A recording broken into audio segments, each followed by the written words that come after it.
Coming to you from Annapolis, Maryland, home of the U.S. Naval Academy, the sailing capital of the world, home of the world's largest crab feast, and 4 signers of the Declaration of Independence.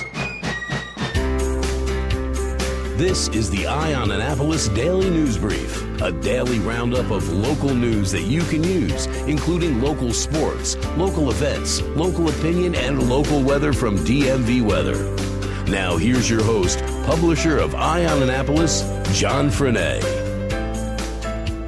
Well, good morning. It is Monday, April 30th, 2018. This is John Frenaye, and this is your Eye on Annapolis Daily News Brief. Well, I hope you all had a great weekend, and we are back in the saddle again here in the studio. We are not in a Florida hotel room any longer, which is a good thing. The Annapolis Police Department is investigating a stabbing that happened yesterday at about 5 p.m. on President Street. Police were called to the report of a man stabbed. They did locate an adult male victim who was flown to shock trauma by helicopter. His injuries are believed to be not life-threatening, and police say they have no suspect in custody at this time. They also say there is no threat to the public, and it is an active investigation, and if anybody has any information, to call 410-260-3439. And on their Facebook page, there was somebody that was taking issue to their no threat to the public. And the comment said, so if someone shot someone and was not immediately caught, there would be no threat to the public from a perpetrator? Isn't attempted murder with any weapon attempted murder? There is a criminal on the loose who doesn't have good intentions. Please don't downplay attempted murder. There will be no public threat when the perpetrator is arrested, prosecuted, and jailed. I kind of have to agree with that a little bit. Are you familiar with drug court in Anne Arundel County? A long time ago, the county realized that they couldn't arrest their way out of the drug problem, and Frank Weathersby, the former state's attorney, established a program in 2005 to help keep people out of jail. You went through counseling, and essentially you went through a drug court, and it kept you out of jail. When they first started, they could handle 35 cases at any one time, and now, with the addition of another coordinator, they're able to handle up to 175 cases, and it's been such a success that they're looking at growing it even more. It's offered to nonviolent criminals as an alternative to incarceration for those that have been found to have committed a crime in support of or in light of their addiction to drugs. And it's also an important tool for people who may violate the terms of their probation by failing a drug test. It's all in the name of getting people clean and keeping them out of jail, and I think that's a good thing. A presumably intoxicated patron at Pusser's fell off the dock Saturday evening, hit his head on a boat, and was floating face down in Ego Alley. A server from Pusser's jumped in, was able to get the man out, get him actually on the boat. They were able to revive him. When the fire department arrived, they said they took the unnamed man to the University of Maryland Shock Trauma Center in Baltimore, and his condition is unavailable. Pusser's does not have any railings or ropes or anything on their dock. People do have a tendency to just jump in for fun. Sometimes it's a little bit more serious than that.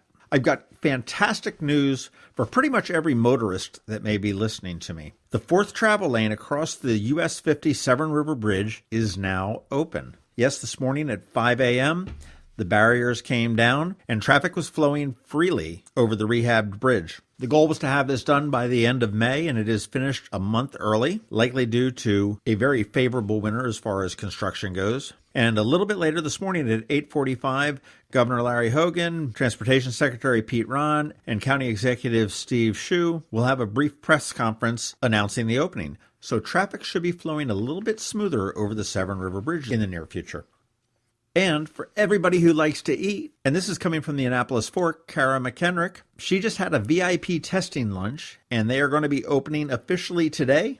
What is that, you might ask? It is Pasticcio, Fresh Italian Kitchen, and this is over near Marshall's, but it's right there adjacent to the mall, sort of on the Nordstrom side. She did throw some pictures up on her Facebook page, and it looks like it's very, very fresh food, very good. I'm looking forward to checking it out. That's about it for the news this morning, and coming right at you, we have Sean O'Neill with RBC Wealth Management, followed by George Young from DMV Weather with your Maryland bipolar weather. I'm Sean O'Neill, your local RBC Wealth Management advisor. When you choose to work with me, you'll have access to a worldwide network of financial products and services only available from a leading global institution. RBC's international reputation for physical strength and stability, world-class capabilities, and corporate values is unique in the financial services industry.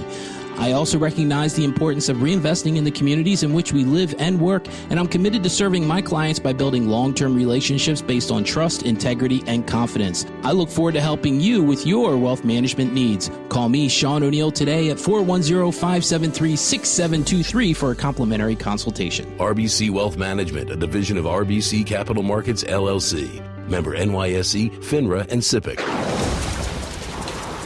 This is Maryland. The weather can be nearly unpredictable. We've got George Young from DMV Weather in Annapolis to sort it all out. Hey everyone, this is George with DMV Weather, and this is your Eye on Annapolis forecast for Monday, April 30th. The week ahead will be great news for many, with tons of sunshine and warmer temps, taking us from yesterday's March-like conditions into conditions that are more like June or July by the time we get to Thursday or Friday. Look for temps today in the 65 to 70 degree range, with continued breezy conditions across Annapolis and all of Anne Arundel County. Then look for 70s on Tuesday, followed by near 80 on Wednesday, with highs likely in the 80s for Thursday and Friday, with the next chance of rain coming Friday, with the next cold front to move through the area. Okay, that's it for today. This is George Young of DMV Weather. Enjoy the upcoming sunshine and warmth this week, and as always, remember one thing: whatever the weather outside, have fun and be safe. Podcasting is growing, and since we launched the Eye on Annapolis Daily News Brief in September 2017, we've seen an incredible response with more than 10,000 subscribers. We publish every Monday through Friday at 7 a.m., and our subscribers are listening to the DNB in their homes, in their cars, in their offices, during their workouts, and virtually anywhere on demand. They are finding us wherever podcast or audio happens, including Apple Podcasts, Spotify, Amazon Echo, and Google Play. If you're interested in tapping into this growing market in an incredibly affordable way, why not consider sponsoring the Eye on Annapolis Daily News Brief? You can sponsor a single episode, a week, or a full month for a lot less than you might imagine. Intrigued? Shoot us an email. The email address is info@eyeonannapolis.net. Let's see if it makes sense for you. Thanks for listening to the Eye on Annapolis Daily News Brief. If you like what you heard, make sure to tell your friends and colleagues about it. And also tell them about our website, eyeonannapolis.net, where you can find much more. Be sure to check out our other weekly podcast, The Maryland Crabs. This podcast comes to you every Monday through Friday at 7 a.m. Thanks for listening, and we'll see you next time.